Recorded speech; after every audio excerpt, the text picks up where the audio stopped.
মানুষ যখন মারা যায়, এই মারা যাওয়ার পরে যে বাসটা দেয়, এই বাসটা দেওয়ার পরে মানুষ যখন চাটাই গুলা দিয়া ওই কবরের মধ্যে সুন্দর করে চাটাই দেয়, হাতের মধ্যে মাটি নেয়, নিয়ে পরে মিনহা খলাকনাকুম ওয়া ফিহা নুঈদুকুম ওয়া মিনহা নুখরিজুকুম তারাতান উখরা বইলা লাশটারে কবরের মধ্যে শোয়া দেয় কি দেয় না?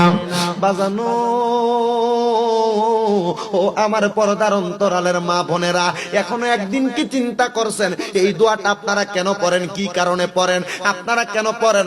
আপনারা এখনো তো পর্যন্ত নিজের অন্তরকে প্রশ্ন করেন নাই, কোন আলেমকে প্রশ্ন করেন নাই, কোন হুজুরকে প্রশ্ন করেন নাই। শোনেন শোনেন বন্ধুরা, ওই মাটিটা যখন আপনি হাতে নেন, মাটি তো আমরা মুসলমান কবরের চারিদিক দিয়ে কবরের মধ্যে ধুমধুম করে 3 মুঠ মাটি ফেলাইয়া চলে আসলি, কেউ দোয়া পড়ে কেউ দোয়াটা পড়ে না। কিন্তু আমার নবী কয় কবরে মাটি দেওয়ার সুন্নত তরিকা হইল পশ্চিম দিকটা পিছ দিয়া লাশের মুখটা যেই দিকে ফিরা থাকে ওই দিকে ফিরা, হাতের মধ্যে মাটি নিয়া মিনহা খলাকনাকুম ওয়া ফিহা নুঈদুকুম ওয়া মিনহা নুখরিজুকুম তারাতান উখরা বলে 1 মুঠ মাটি দিবা, আরেকবার পড়বা আরেকবার 1 মুঠ মাটি দিবা, আরেকবার পড়বা আরেকবার 1 মুঠ মাটি দিবা।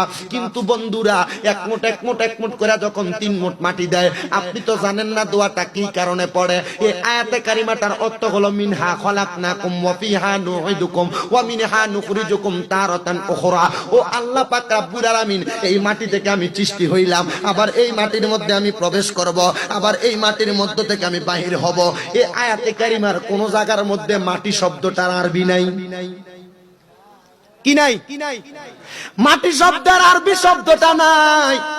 তাহলে হুজুর মাটির কথা কিভাবে আসলো? আল্লাহ কেমনে মাটি দিয়া বানাইলো? মাটির কথা তো আয়াতে কারিমাই নাই। আল্লাহর নবী ডাক দিয়া কয় মাটির রাজে তুমি হাতের মধ্যে নিলা, মিনহা খলাকনাকুম, মিন মানি মিনহা মানি হইতে, খলাকনাকুম তৈরি করা হয়েছে, কোথা হইতে তৈরি করা হয়েছে? মিনহা এটা ইশারা করতে, তুমি ইশারা দিচ্ছে তোমার হাতে যেই মাটি ওই মাটি হইতে তোমাকে তৈরি করা হয়েছে। বন্ধুরে এখন যে আপনারা ওই মাটি দিয়া বানাইলো, এই মাটির দেহটা লয়ে আপনি কত অহংকার করেন, এই মাটির দেহ লয়ে আপনি কত তাকাব্বুরি করেন, এই মাটির দেহ লয়ে আপনি কত গরিমা দেখান। পর্দার অন্তরালের মা বোনেরা, আপনাদের কদমে হাত দিয়া বলবো আলোচনাটা সুন্দর করে শ্রবণ করবেন।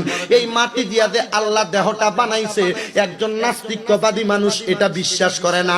সে বলতেছে মাটি দিয়া আল্লাহ কেমনে দেহ বানাইলো? আল্লাহ না 1 ফোঁটা নুতফা মানে মা বাবার 1টা ফোঁটা পানির মাধ্যমে আমি সন্তানকে দুনিয়াতে পাঠাইছে।